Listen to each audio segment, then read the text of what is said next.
Hello everybody and welcome to the channel. It's Paulie, Esther here, and I have a couple of newsy things I want to go over with you. Just some stuff that's getting lost in the shuffle. I want to make sure everybody is aware of.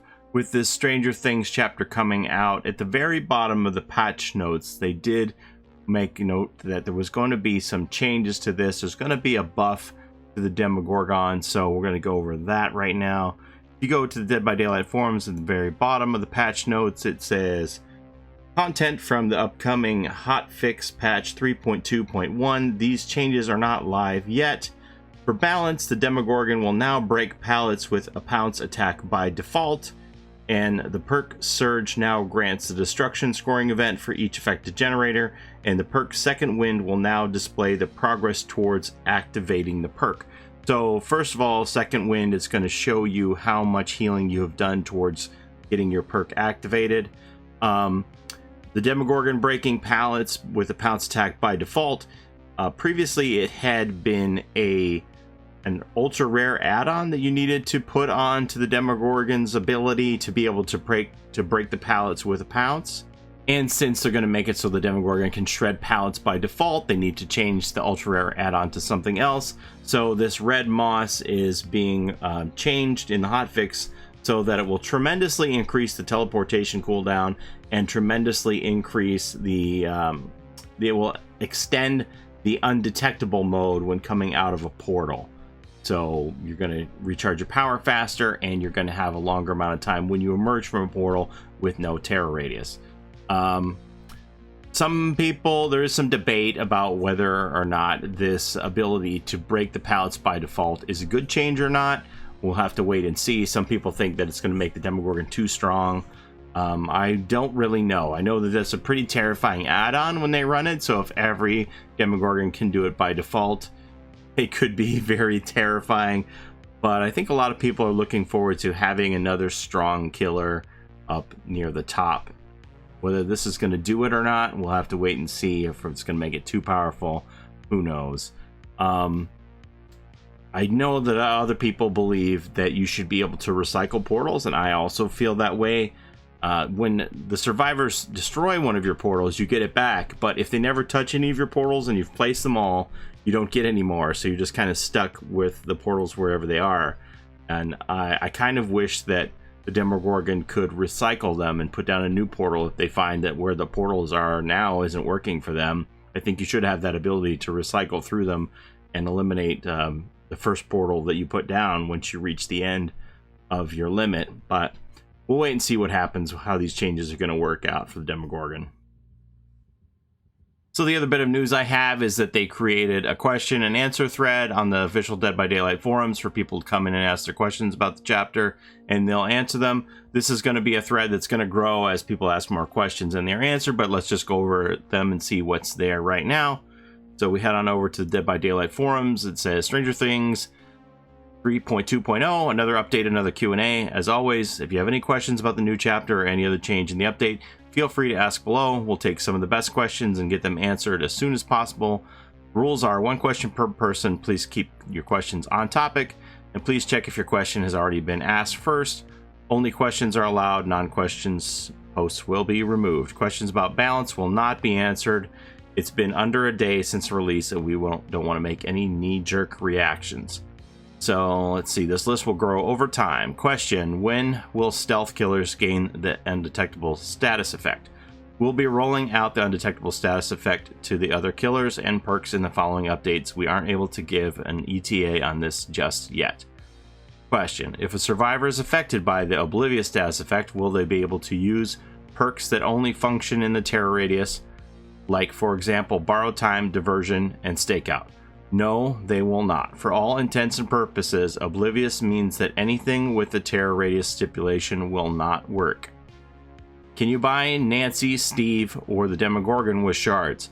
Since they are licensed characters, Nancy, Steve, and the Demogorgon can only be purchased directly through the DLC or separately with Auric cells. Why does the Demogorgon have to go through portals first in order to activate the killer instinct reading on the survivors around it? The portals do not appear for the survivors until the Demogorgon uses them at least once. It would be confusing to have a portal that you can't see reveal your location. What is the difference between a survivor being oblivious and a killer being undetectable? Oblivious is an effect applied to a survivor, making them, well, oblivious to the killer's terror radius. They don't hear the terror radius, and they aren't affected by any terror radius perks. One survivor may be oblivious while others are not.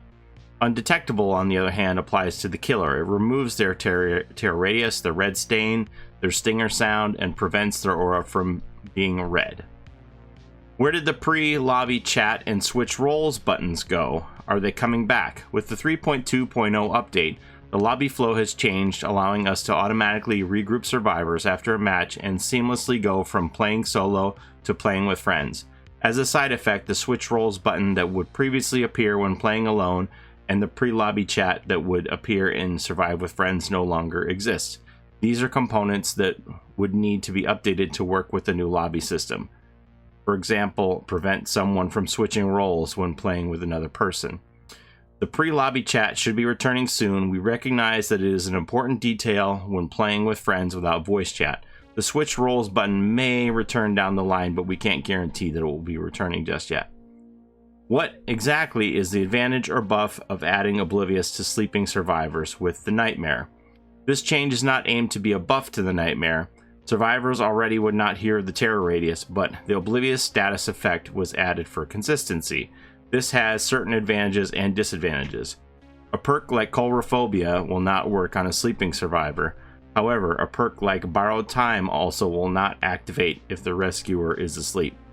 That is a huge change for me. I did not know that this was a thing. Once I read this Q&A, I went and tested it for Freddy. And I can confirm that an asleep survivor with Freddy standing right beside him will not give borrowed time to the person they are unhooking. That is a big deal to me. I don't know what you think about that, but that's pretty big. So Freddy has gone from the guy who, in his previous version, was helpless to borrow time because he would have to put somebody asleep, then hit them, find out they had borrowed time, then try and hit them again, to now he doesn't really have to worry that much about borrowed time, because if the survivor coming in is asleep, they can't give the person on the hook borrowed time, which is amazing to me. I'm like, oh my gosh, Freddy just got pretty strong. Now, of course, if the survivor can go and wake up with their clock or a failed skill check or have another person wake them up, then they can come in with their borrowed time. But all it takes is for Freddy to lay his hands on them again, and then they're asleep again, and then they can't provide the person on the hook with borrowed time. That's a pretty big deal to me. I don't know what you guys think, but I was like, wow, I had no idea. I don't know if it's just I haven't run into a lot of Freddys since the PTB came out and this went live and most people were playing Demogorgon, but yeah, no borrowed time for the unhooks is pretty strong. I think compared to where Freddy was and where he is now, he's pretty strong. So that's all we have on this list so far of the answered questions. If you have your own question, you can certainly go to the forums and add it in, and as they said, this list is going to grow as they add more answers to questions. I will put the link in the description of the video and probably the pinned comment if you want to go in there and ask your own question about the chapter. One other thing they tweeted out today is that they're aware that the matchmaking is acting kind of wonky right now. People aren't really being matched up with the ranks that they should be. As you see here, the tweet says, "We're aware of an issue causing rank discrepancy in matchmaking, resulting in new players matching with experienced players. We know about this issue and have identified the source of the problem. We're working on a fix. Thank you all for your patience." And I've just said that, you know, in the meantime, obviously you don't know the experience level of the person you're going up against until you get into the post game. I would just say just be patient with it, and I think we could all show each other a little love in that post game chat and just try and keep the new people from getting discouraged. Tell them to hang in there and just show them some sympathy in the post game chat. That'll go a long way. We're trying to build a good community here. We've got a lot of new people coming in, and we don't want them to get turned off by the toxicity, because the disparity of experience is just making them feel like they don't have a chance at this game. So it's, you know, it is what it is. It's unfair to the new people right now, but it's going to get better. And remember that the double bloodpoint event is coming on September the 26th, which is a Thursday. It's going to run from 11 a.m. Eastern Standard Time until September the 30th, 11 a.m. Eastern Standard Time. This is Montreal time. If you don't know what time zone you're in, just say, hey Google, what time is it for me when it's 11 a.m. in Montreal? And then you'll get your answer. So we're going to have fun grinding those blood points. I'm very grateful that the double blood point event is happening after the chapter release because we have 3 characters to grind for. And I have a ton of characters that I need to get the 6 new perks on for Survivor. So I'm very happy that this double blood point event is coming up, as I'm sure you are too. That's all I have for you today. As always, thanks for watching and have a great day. Take care of each other out there in the fog, unless you're Freddy, and then smack them asleep before they can pull those people off the hook, and then you won't have to worry about borrowed time. Have a great day. Bye-bye.